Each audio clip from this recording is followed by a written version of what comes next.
जय हिंद देशवासियों, आप सभी लोगों को अपने YouTube चैनल में हार्दिक स्वागत, हार्दिक अभिनंदन करता हूं। आज मैं आपके समक्ष लेकर आया हूं देशांतर रेखाएं। मैंने पहले आपको क्या बताई थी, अंशांश रेखाएं। आज मैं आपको लेकर आ रहा हूं देशांतर रेखाएं किसे कहते हैं।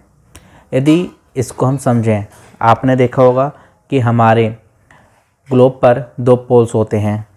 दो पोल्स कौन कौन से होते हैं? उत्तरी ध्रुव और एक होता है दक्षिण ध्रुव। तो देशांतर रेखाएं आपसे पूछें किसे कहते हैं, तो यह है उत्तरी ध्रुव व दक्षिण ध्रुव को मिलाने वाली काल्पनिक रेखा होती है। इसी को हम क्या बोलते हैं? देशांतर रेखाएं कहते हैं। आप मेरी बात को समझ रहे होंगे। अब दूसरे केस में क्या आता है कि जो पृथ्वी का जो केंद्र होता है, पृथ्वी के केंद्र पर जो भूमध्य रेखा के साथ जो आपका मध्याह्न रेखा के संदर्भ में बना कोण क्या कहलाता है? वह भी आपका देशांतर कोण कहलाता है। देखिए, जो भी आपका एंगल बनता है वो केंद्र से बनता है, ठीक है। केंद्र से बनेगा 10, 20, 30, 40, 50, 180। फिर यहाँ से भी आप चलोगे 10, 20, 30, 40, 50, 180 पूरा घूमकर, तो यहाँ से भी आपका क्या बनता है? केंद्र बनता है। जो आपका उत्तरी ध्रुव और जो आपका दक्षिण ध्रुव है, ये पृथ्वी के क्या हैं? दो आधार बिंदु हैं, ठीक है। जो इसका जो निर्धारण होता है वो आपका सुना होगा कि 0 डिग्री। 0 डिग्री कहाँ है आपका? लंदन में, जिसको बोलते हैं ग्रीनविच लाइन। जो हमारी देशांतर रेखाएं होती हैं, यह ग्रीनविच बेसाला जो कि आपके कहाँ पर है? लंदन के निकट है।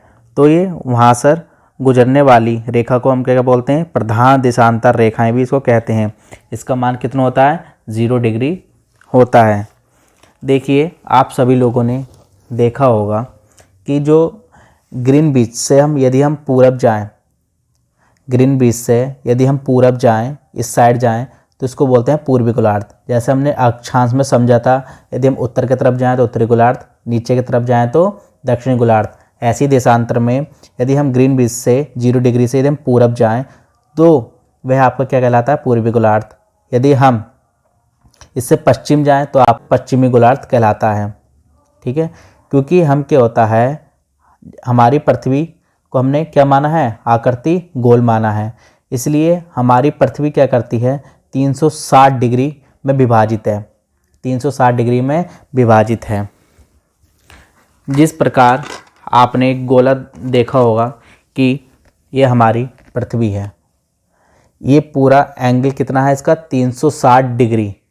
एक चक्कर लगाने में कितने लगता है डिग्री? 360 डिग्री। तो वही है जो हमारी भूमध्य रेखा पर क्या होता है, जो देशांतर रेखाओं के जो बीच की दूरी क्या होती है? अधिकतम। भूमध्य रेखा पर जो देशांतर रेखाओं की जो बीच की दूरी होती है वो अधिकतम कितनी होती है? 1 डिग्री में कितनी होती है? 111.32 किलोमीटर होती है। जब हम भूमध्य रेखा से जब हम ध्रुवों पर आते हैं तो वहाँ पर यह दूरी क्या हो जाती है? घट जाती है। ध्रुवों पर क्या हो जाती है? 0 हो जाती है। जो देशांतर रेखा क्या होती है? उत्तरी ध्रुव और दक्षिण ध्रुव को मिलाने का कार्य करती है। अब आपसे पूछा जाए कि ग्लोब पर मेरिडियन की कुल संख्या कितनी है? आप बोलोगे 360 डिग्री, राइट। जब हम इसको पूरा फैला दें मैप में, आप मानचित्र देखना, तब उस समय उसकी संख्या कितनी हो जाएगी? 361 डिग्री। आपसे पूछेगा ग्लोब पर कितनी है मेरिडियन की कुल संख्या, तब तो 360 डिग्री बताना। मैप पर ये कितनी हो जाती है? 361 डिग्री हो जाती है। यदि आपसे पूछें कि पॉइंट का अपोजिट क्या होता है, पृथ्वी पर पॉइंट का अपोजिट होता है एंटी पॉइंट। पॉइंट का अपोजिट होता है एंटी पॉइंट। और आपका जेंथ का क्या अपोजिट होता है? नादिर। क्या होता है? नादिर। इसकी रेडियस क्या कहलाती है? प्लम लाइन कहलाती है, जो इसकी रेडियस होती है। ये आप अच्छी बात समझ गए होंगे। ये क्या है? दो देशांतर के बीच का क्षेत्र क्या कहलाता है? जोर, GORE। और दो अक्षांश के बीच का क्षेत्र क्या कहलाता है? बेल्ट। ये कटिबंध। ये आप समझ गए होंगे। यहाँ पर आपका क्या है? पश्चिमी प्रशांत महासागर। यहाँ पर क्या है? पूर्वी प्रशांत महासागर, ठीक है। जो हमारा पश्चिमी प्रशांत महासागर होता है वो आपके किस में होता है? पूर्वी हेमिस्फेयर, ठीक। जो आपका पूर्वी प्रशांत महासागर होता है वह आपके कौन सा होता है? पश्चिमी हेमिस्फेयर में होता है। ये आपसे क्वेश्चन पूछ सकते हैं कि जो आपका वेस्ट पैसिफिक वह आपका कौन से हेमिस्फेयर में होता है, तो ईस्ट हेमिस्फेयर। जो आपका ईस्ट पैसिफिक ट्री होती है वो कौन से हेमिस्फेयर में होती है, वो आपकी होती है वेस्ट हेमिस्फेयर में होती है। अब आप देखिए, यदि मैं आपसे पूछूं 90 डिग्री आप पूरब में हैं तो आपका अपोजिट क्या होगा, तब आप क्या बोलोगे कि 180 में से 90 घटा दोगे तो आप बोलोगे कि 90 डिग्री पूरब का जो अपोजिट होगा वो कितना होगा, 90 डिग्री पश्चिम।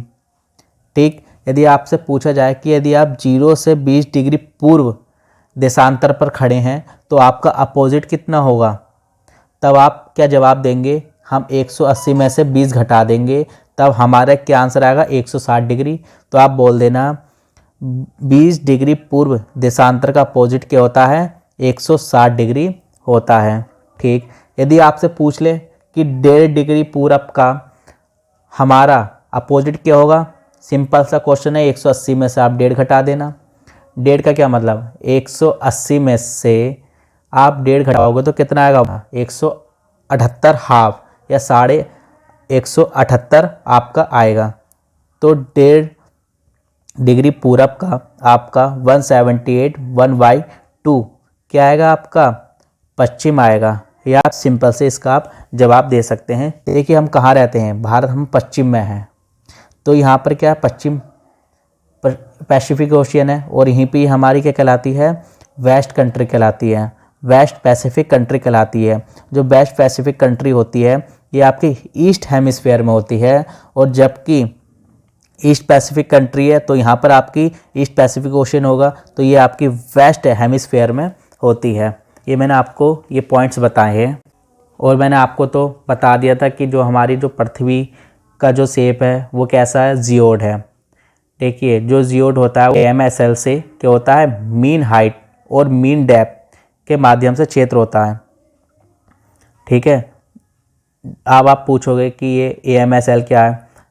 यदि आपने मूवी देखी होगी उसमें पायलट्स बोलते हैं आप समुद्र तल से आप इतनी ऊंचाई पर उड़ान भर रहे हैं। ठीक है, तो क्या होता है, ये औसत समुद्री तल से ऊपर वह ऊंचाई है जिसका उपयोग इंजीनियर उस कवरेज क्षेत्र को निर्धारित करने के लिए करते हैं जिस तक स्टेशन पहुंचने में सक्षम होगा। इसका उपयोग आपने देखा होगा प्लेन में भी किया जाता है। AMSL उड़ान स्तर देखें। ठीक है, और ये वायुमंडलीय विज्ञान में दर्ज और रिपोर्ट की जाती है। यदि आपको मेरी वीडियो अच्छी लगी तो वीडियो को लाइक करना, सब्सक्राइब करना, शेयर करना। जय हिंद, जय भारत।